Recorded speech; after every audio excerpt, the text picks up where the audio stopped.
ये देखिए ये स्लॉट बना हुआ है आपका। इस स्लॉट का साइज कितना है? इस स्लॉट का साइज अगर मैं वर्नियर कैलिपर से नापूंगा तो ये कितना आना चाहिए?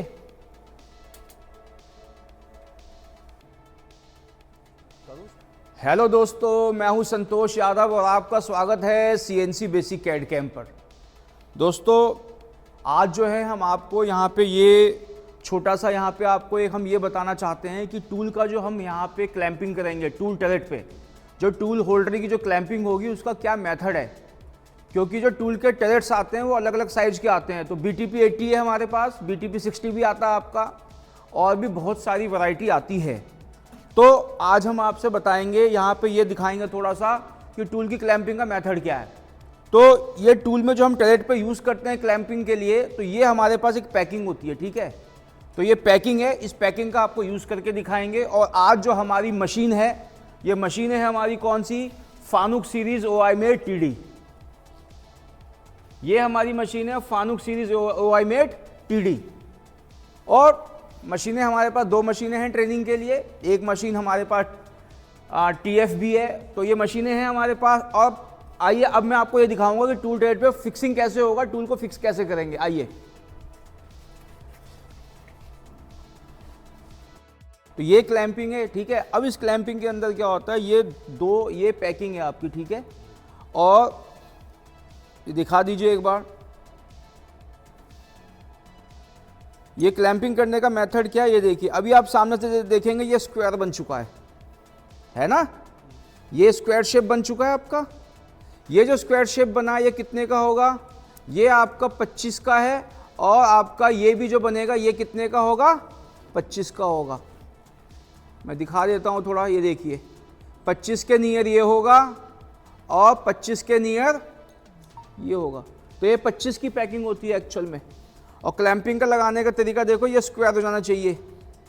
अब कई स्टूडेंट क्या करते हैं, पीछे जाइए, कई स्टूडेंट क्या करते हैं, पैकिंग को ऐसे भी लगाते हैं।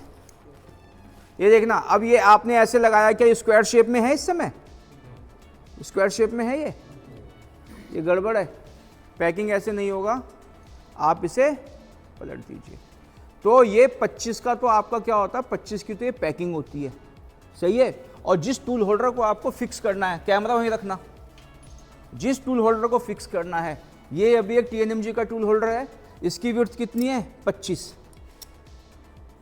पैकिंग की और 25 टूल की। ये TNMG का टूल होल्डर है।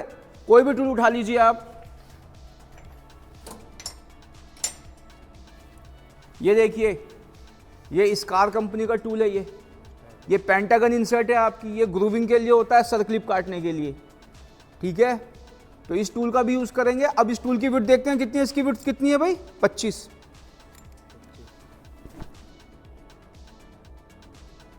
सही है। तो 25 की टूल है और 25 का ही पैकिंग है। और एक ही मेथड है काम करने का कि जो आपकी कटिंग पॉइंट है वो आपके स्लॉट के बिल्कुल सेंटर में आना चाहिए, बीच में आना चाहिए, सही है। ये देखिए ये स्लॉट बना हुआ है आपका। इस स्लॉट का साइज कितना है? इस स्लॉट का साइज अगर मैं वर्नियर कैलिपर से नापूंगा तो ये कितना आना चाहिए? देख रहे हो,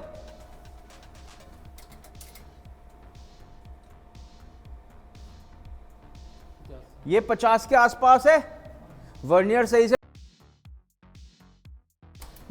से लग नहीं पा रहा है इसमें, ठीक है भाई, ठीक है। तो ये 50 का स्लॉट है आपका। 25 की आपकी टूल की विड्थ है। टूल कोई सा भी होगा, अब टूल कोई सा भी हो सकता है, लेकिन ये जो कटिंग पॉइंट है ना आपका, ये कटिंग पॉइंट इस 50 के बीच में आना चाहिए, इस सेंटर लाइन पे आना चाहिए, समझ रहे हो, इस सेंटर लाइन पे आना चाहिए। तो ये टूल जो है ये नीचे आएगा आपका, ये टूल नीचे आएगा। तो ये इंसर्ट कहाँ पे आ जाएगी? ये इंसर्ट देख रहे हो, ये इंसर्ट का कटिंग पॉइंट ये इसके सेंटर लाइन पे आया है, बिल्कुल मीडियम में। यही चाहिए मेरे को।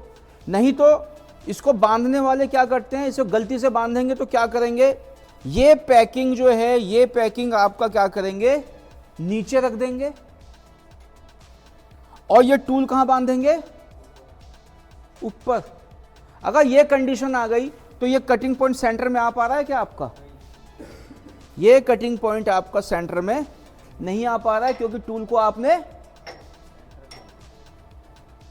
बांध तो लोगे पैकिंग लगा के, आपको लगेगा बांध लिया, बट ये जो सेंटर है ये सेंटर से बहुत ऊपर आ गया यार आपका, ये गलत हो चुका है मेथड।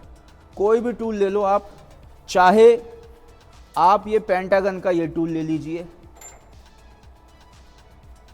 ये इंसर्ट इस सेंटर लाइन से ही क्रॉस हो रही है, देख रहे हो।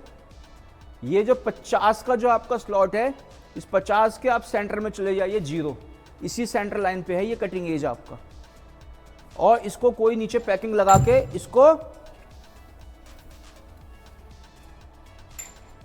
ऊपर भी बांध सकता है, समझ रहे हो। अब मैं आपको एक दूसरा टूल दिखाता हूं,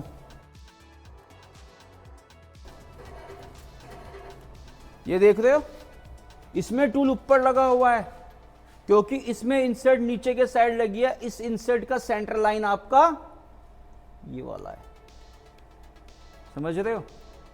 अगर इस वाले टूल को कोई नीचे रख देता, जैसे हमने दूसरे टूल को देखा था नीचे रखा था, अगर उस टूल को इस टूल को नीचे रख के पैकिंग ऊपर लगा दोगे तो फिर ये टूल गलत हो जाएगा आपका, सही है।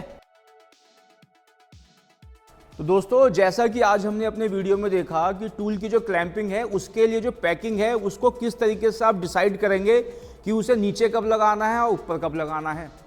तो टूल का जो आपका कटिंग पॉइंट है, टूल की जो आपकी कटिंग एज है, वो कहाँ आना चाहिए, हमेशा आपके जो स्लॉट है उस स्लॉट के सेंटर में आना चाहिए, और कोई दूसरा नियम है ही नहीं इसका। कभी भी कंफ्यूज नहीं होना, अगर हाथ में किसी ने टूल दे दिया कोई दिक्कत वाली बात नहीं है, हम टूल को उसी हिसाब से लगाएंगे जिस हिसाब से हमारा जो कटिंग का जो पॉइंट है वो सेंटर में आएगा, ठीक है। तो कहाँ घूम रहे हैं आप लोग, इधर आओ दोनों, जल्दी आओ वीडियो में आओ, दोनों दिखाते हैं, इधर आइए, ये अरे इधर आओ, ये हैं पंकज, अरे कार्तिक, ये दोनों वीडियो में से भी बिस्कुट खाने गए थे, कोई बात नहीं, भूख लग गई थी आप लोगों को। आज इन्होंने काफी मेहनत करी है, वीडियो में कोई कट नहीं लगाने वाले हैं, फैक्ट है। आज सुबह से ये जॉस को एक कंपोनेंट बनाने को दिया है, उसमें कम से कम 5-6 बार जॉस को खोल चुके हैं और बांध चुके हैं। तो कोई बात नहीं, कोई दिक्कत नहीं है, इसी तरीके से करेंगे तो ये सीखेंगे। Okay, thank you so much.